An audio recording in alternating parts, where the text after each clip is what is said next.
Guys मैले तपाईहरुलाई हिजो देखाएको थिएँ यो निरपानी फार्म स्टेमा चाहिँ मैले जुन चाहिँ यो कॉर्डलेस जुन चाहिँ ग्रास कटर मसिन छ मोवर हो त्यो लिएको थिएँ है। यसको चाहिँ आज मैले काटेर यो देख्न सक्नुहुन्छ फिनिशिङ यसको जुन चाहिँ छ फाइनल यस्तो प्रकारको आउँछ र म तपाईहरुलाई यताबाट देखाउँछु यसले चाहिँ कसरी काम गर्छ। यो जुन चाहिँ ब्लेड छ ब्लेड चाहिँ तपाईको यो ब्लेडले नै काट्ने हो एक्चुअली है, मोटर घुमेपछि ब्लेडले काट्ने हो। म तपाईहरुलाई अलिकति यहाँ देखाउँछु है।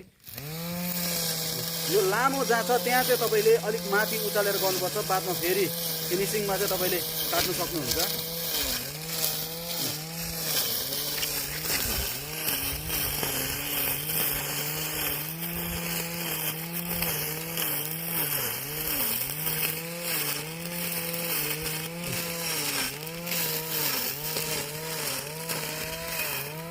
अब यो चाहिँ पुरा एकदम काटेर यहाँ एकदम चिरिक्कै पार्ने हो।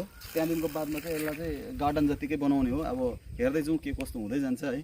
र यसको चाहिँ जस्ट स्टार्टिङ हो। अब यसले कतिको काम गर्यो तपाईहरुले कृपया गरेर कमेन्ट सेक्सनमा कमेन्ट गर्नु होला। किन भन्दाखेरि नकाटेकोमा हेर्न सक्नुहुन्छ पुरा घाँस छ, झ्यारहरू छ, तर काटेकोमा चाहिँ हेर्न सक्नुहुन्छ यसको रिजल्ट राम्रो लाग्यो मलाई। यसको रिभ्यू भन्दाखेरि राम्रो लाग्यो। तपाईहरुलाई कस्तो लाग्यो कृपया गरेर कमेन्टमा अवश्य गर्नु होला। अवश्य कमेन्ट गर्नु होला। धन्यवाद।